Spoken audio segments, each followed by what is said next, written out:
Good morning. We're off to a great start. Good morning. It is Saturday the 18th of January 2020 and this morning I am going to be heading to Lifeline Bookfest in Brisbane, Australia, which is where I live. If you haven't heard of Lifeline Bookfest, it's a massive secondhand book sale here in Australia, and it travels all around Queensland and I think a little bit into New South Wales, but the Brisbane one tends to be the biggest, and it happens twice a year. So there's one in January from like kind of mid-ish January till when kids go back to school, which is about the 27th, 28th of January. And there's also another one in June, which is usually the Queen's birthday long weekend, I think. Unclear on that one because we keep changing public holidays for reasons. Anyway, Lifeline Bookfest is pretty amazing because not only can you get some great bargains on books, you can find books of excellent quality, you can meet up with your bookish friends and all that sort of stuff. The money that is raised from all of the books that are purchased goes towards keeping Lifeline's 24-hour crisis support running. That helps with things like suicide prevention and bereavement support 24 hours a day, 365 days a year. So it really is a vital service that a lot of people benefit from. And oftentimes the sales from Bookfest can exceed $1 million. So it is always a great thing to go along and to support it. It's held at the Brisbane Convention and Exhibition Centre, which is at South Bank, if you know Brisbane well. If you don't know Brisbane well, it's right near the city and it's like the biggest event space that they can manage because, as you will see, there are a lot of books and they need the room. So I am going in there today with my mum. I'm just waiting for her to finish having breakfast and getting dressed, and then we will be off. I don't personally need anything today. I'm more going because my brother really loves these Jedi Apprentice books that we had when we were younger, and I'm going to see if I can kind of find some to fill out his collection because we didn't have all of them when we were little. So that's what I'm going to do because I definitely don't need any new books, but if I find really cool copies of books that I already love, I'm not above getting those ones because I know that I'm not going to be adding them to my TBR or anything. And my mum is also going to be searching for, I think, some family history and genealogy books because that's her jam. There is a huge range of books at Bookfest to choose from. There's all sorts of genres, all sorts of interests, and there are also like video games, board games, puzzles, kids books. Like, there's so much stuff there, and I know that every single year that I go in there, somebody will be kind of looking at the tables going, I wish they had organized this a little bit more, it's so hard to find things. And like, from a bias perspective, I 100% understand that because it can be difficult to sift through millions of books, especially when hundreds of other people have sifted through those same books and have like picked a book out that they like and taken it and put it in a different section because they realize later that they don't want to buy it. But as a volunteer, because I have volunteered there before and helped them set up their tables, it's so much more work than I think most consumers actually understand. Like, there are crates and crates and crates of books that you have to set up, and there's just no time to organize them. So they have volunteers throughout Bookfest who go around to the tables and they try to keep the books in some kind of order. Mostly it's just don't fall off the table order, but sometimes you will get a very kind-hearted volunteer who knows the section that they're in a little bit more and will try and group some of the books together.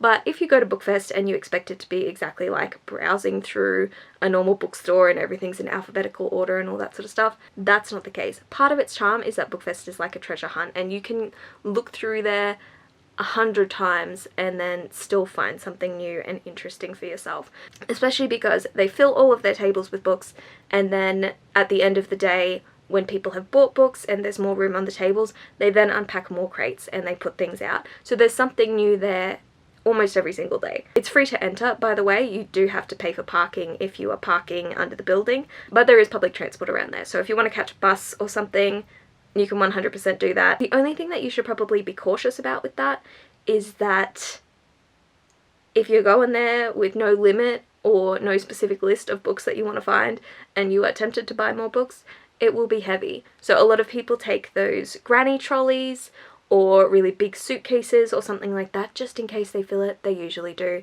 But yeah, it's basically a free-for-all. If you see someone walking down the aisles with an enormous suitcase, that is perfectly normal. So I think I just heard my mum come out of her room, which means we are about to leave.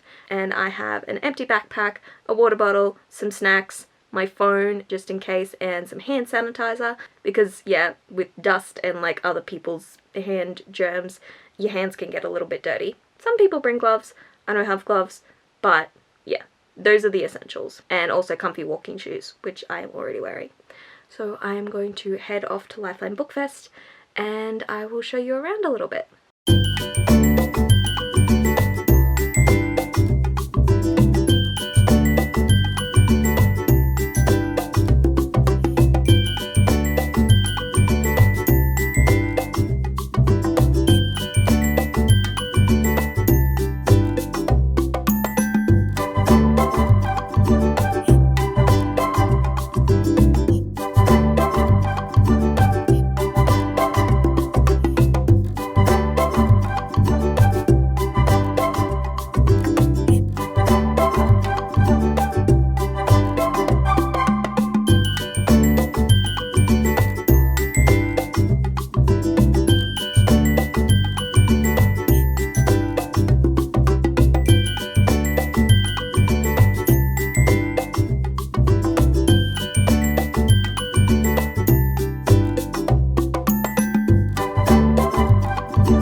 Great.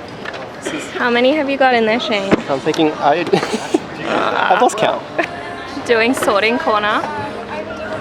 What is this? What am I getting? This is mostly Shane's fault. It's all Shane's fault. Do you need this? I don't know which ones I have. We needed to go through like all a no. That's like we need to sort because I have other ones of him and they all come together. Me, it's Miss Bourne. Miss Bourne. That's the one I have to start with. Yes. Repeat after me. I have the book signed. You've done it. Unbelievable. It's already getting like giant. Oh my god. Is that the yes pile? Yes. It's only just started. No, this one's better. Look at the top of the pages. Yeah, it's better. That was correct. That's why we bring it. Yeah. This is the first time we've seen her here. You bring me in spirit. This is signed to someone. How dare they give it away? I give away signed books all the time. It's not mine. I haven't given that away. It's gonna take a while, so I'm just gonna have a snack. Okay, what was your budget? The limit does not exist. How bad is it? Where are we at? We're at 131. It's the same as every other year. Yeah. You happy with that? It's not more. It's not like a crazy amount. Like, Okay, let's just have a look at your piles. Meant to my single pile. Lauren has more self-control. Is anyone surprised? I think I just have more books already. but like, where is it gonna fit? I don't know. That's your problem, man.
Okie dokie, so we are all done at Bookfest. Mum got a couple of family history and genealogy books, I think.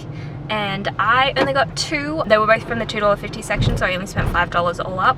If there is a book fest in your area, or if you're visiting somewhere where a book fest pops up, I definitely recommend that you have a go and have a look, because as we all know, one person's trash is another person's treasure. I have found some excellent books over the years. I'm talking like Australian first editions of Philosopher's Stone and Chamber of Secrets, which cost me quite a bit of money. Probably the most that I've ever spent at Bookfest, but they are worth it.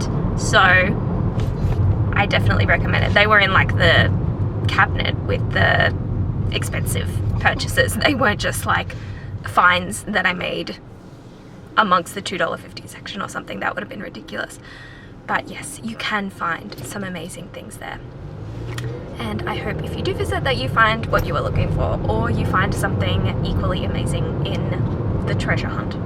I'm home now, and I thought I would give you a bit of a look at the books that I bought. So the first one is adult edition of Harry Potter and the Philosopher's Stone.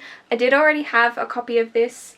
The spine on that one is creased more than this one, but now that I look at it, the pages on the other one are in a little bit better condition than this. So I have 2. They both cost like $2.50 or $1 each, so I'm not too worried about that. And the other one that I bought was Burning for Revenge. It is the 5th one in the Tomorrow series by John Marsden, and it will go well with the rest of the series up here, because previously they did a cover change and I didn't buy the 5th one early enough to get it in the right cover. So now that's complete. And that is my Lifeline Bookfest haul. It's massive, I know. $5 for 2 books. It's astonishing.